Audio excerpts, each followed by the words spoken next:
Hello everyone, इस video में हम लोग डिस्कस करेंगे इंटरप्रेन्योरशिप से रिलेटेड कुछ मोस्ट एक्सपेक्टेड एमसीक्यू को, जो कि आप लोगों का बिहार में बीपीएससी के अंतर्गत जो इंटरप्रेन्योरशिप होता है कॉमर्स सब्जेक्ट के अंतर्गत, उसमें यह वीडियो बहुत ही हेल्पफुल होगा। तो चलिए आज की वीडियो को हम स्टार्ट करते हैं। देखिए, सबसे फर्स्ट क्वेश्चन आपसे पूछा जा रहा है कि एक जो इंटरप्राइज होता है यानी जो एक उपकरण होता है उसका चुनाव जो है वो किस पर निर्भर करता है। ऑप्शन ए है कि यह सोल ट्रेडिंग पर निर्भर करता है, या फिर ऑप्शन बी है कि यह राइट ऑफ इंटरप्रेन्योर पर निर्भर करता है, यानी कि एक इंटरप्रेन्योर का जो राइट होता है उस पर निर्भर करता है, या फिर ऑप्शन सी है कि यह इंटरप्रेन्योर का जो सेल्फ एबिलिटी होता है उस पर निर्भर करता है, या फिर ऑप्शन डी है कि इनमें से कोई नहीं। तो देखिए, जब भी हम कोई इंटरप्राइज का जो है वह चुनाव करते हैं तो हम क्या करते हैं कि जो एक इंटरप्रेन्योर होता है उसका सेल्फ एबिलिटी कितना है, तो वह अपनी सेल्फ एबिलिटी के अनुसार ही जो है वह अपने इंटरप्राइज का जो है वह सिलेक्शन करता है। तो इस तरह से इसका राइट ऑप्शन क्या हो जाएगा, इसका ऑप्शन हो जाएगा ऑप्शन नंबर सी, कि एक साहसी का यानी कि एक इंटरप्रेन्योर का जो सेल्फ एबिलिटी होता है उसके माध्यम से ही वह अपने इंटरप्राइज यानी कि वह अपने उपकरण का चुनाव करता है। ठीक है, तो इसका राइट ऑप्शन हो जाएगा ऑप्शन नंबर सी। अब चलिए हम नेक्स्ट क्वेश्चन को देखते हैं। देखिए, नेक्स्ट क्वेश्चन आपसे पूछा जा रहा है कि स्थापना में आसान है, यानी कि फॉर्मेशन कौन सी ऐसी ट्रेडिंग है जिसका जो फॉर्मेशन है वह ईजिली हो जाता है। ऑप्शन ए है कि क्या सोल ट्रेडिंग का जो स्थापना है वह आसानी से हो जाता है, या फिर ऑप्शन बी है कि पार्टनरशिप फॉर्म का होता है, या फिर ऑप्शन सी है कि ज्वाइंट स्टॉक कंपनी का होता है, या फिर ऑप्शन डी है कि उपयुक्त में से कोई नहीं, यानी नन ऑफ दीज। तो देखिए, जो इजी फॉर्मेशन सबसे इजी फॉर्मेशन होता है वह किसका होता है, तो वह सोल ट्रेडिंग का होता है, यानी कि एकाकी व्यापार का सबसे आसानी से फॉर्मेशन होता है। तो इसका राइट ऑप्शन क्या हो जाएगा, ऑप्शन नंबर ए हो जाएगा। अब देखिए नेक्स्ट क्वेश्चन को।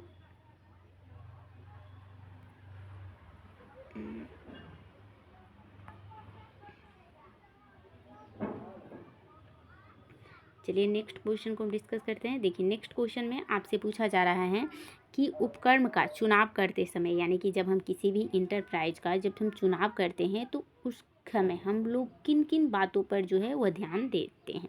ऑप्शन ए है कि उत्पाद पर यानी प्रोडक्ट पर ध्यान देते हैं, या फिर मार्केटिंग पर ध्यान देते हैं, या फिर ऑप्शन सी है कि जो हमारे पूंजी होता है यानी जो हमारा कैपिटल होता है इसकी एबिलिटी पे हम ध्यान देते हैं, या फिर ऑप्शन डी है कि नन ऑफ दिस।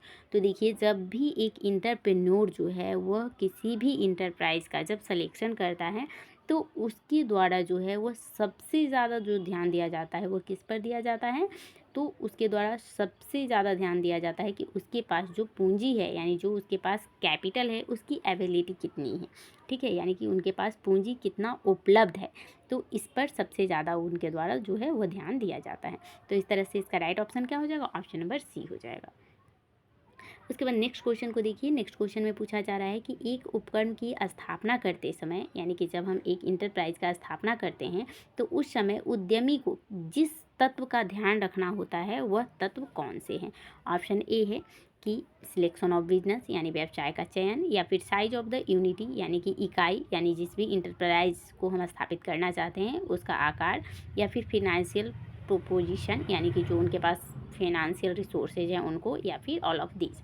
तो देखिए, जब एक उपक्रम का स्थापना किया जाता है एक इंटरप्रेन्योर के द्वारा तो उनके द्वारा जो बिजनेस का सिलेक्शन होता है इस पर भी ध्यान दिया जाता है, यानी कि उस बिजनेस का जो चयन होगा वह किस प्रकार से होगा। उसके बाद फिर उसका साइज़ क्या होगा, ठीक है, इस पर भी ध्यान दिया जाता है, और फाइनेंशियल रिसोर्सेज कहाँ से आएंगे, कितने उसमें फाइनेंस लगेंगे, इन पर भी ध्यान दिया जाता है। तो ये तीनों पे जो है वह ध्यान दिया जाता है। तो इसका राइट ऑप्शन हो जाएगा ऑप्शन नंबर डी। उसके बाद नेक्स्ट क्वेश्चन को देखिए। नेक्स्ट क्वेश्चन में आपसे पूछा जा रहा है कि प्रारंभिक जांच के लिए, यानी कि जब हम जो है वो प्राइमरी जब स्क्रीनिंग करते हैं, ठीक है, तो प्रारंभिक जांच के लिए किस पहलू या किन पहलुओं पर ध्यान देना आवश्यक होता है। ऑप्शन ए है कि सरकार प्राथमिकताओं के अनुरूप इस पर ध्यान देना आवश्यक होता है, या फिर प्रवर्तक से संगति पे ध्यान देना आवश्यक होता है, या फिर निवेश की उपलब्धता पर ध्यान देना आवश्यक होता है, या फिर उपयुक्त में से सभी।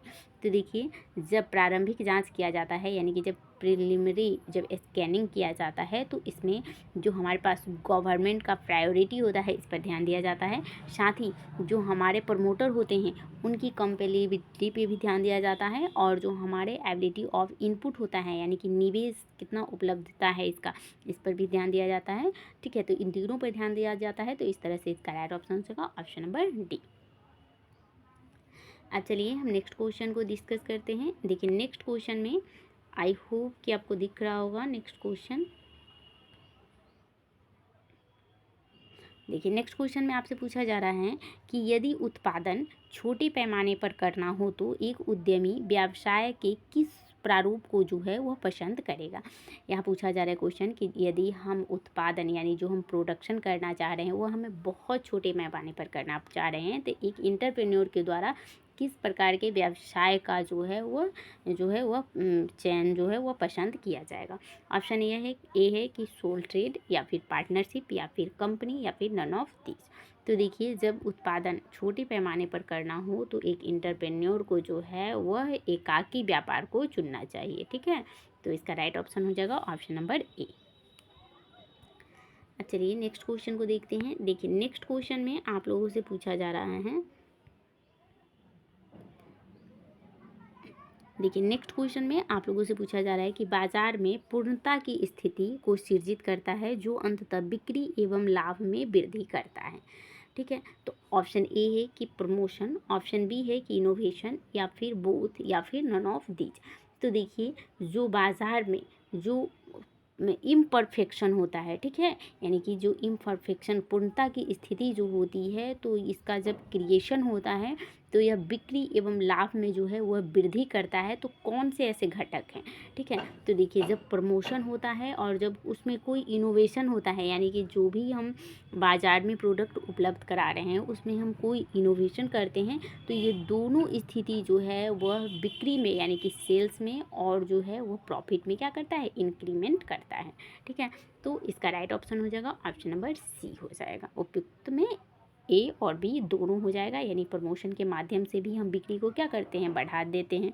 ठीक है, और अगर यदि हम कोई इनोवेशन करते हैं कोई प्रोडक्ट में अपने कस्टमर के अनुसार तो इससे क्या होता है, लाभ में भी वृद्धि होता है और सेल्स में भी वृद्धि होता है। तो ये दोनों प्रमोशन और इनोवेशन ये दोनों जो हैं वो किसी भी प्रोडक्ट के जो सेल होता है और जो प्रॉफिट होता है इसमें वृद्धि करते हैं।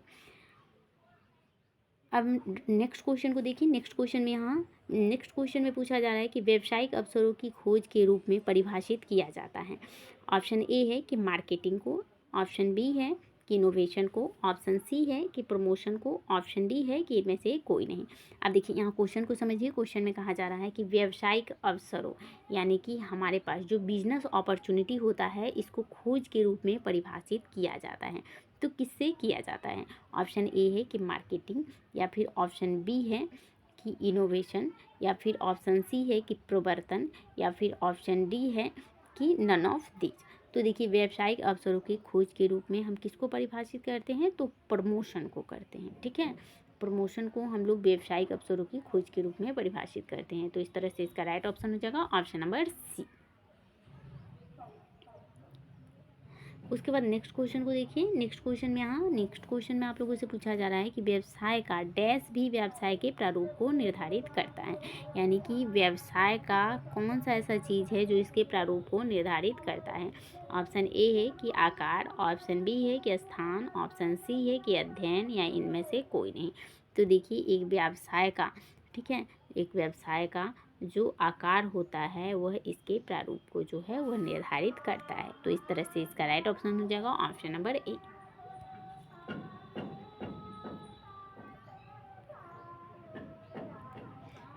उसके बाद नेक्स्ट क्वेश्चन को देखिए। नेक्स्ट क्वेश्चन में यहाँ पूछा जा रहा है आप लोगों से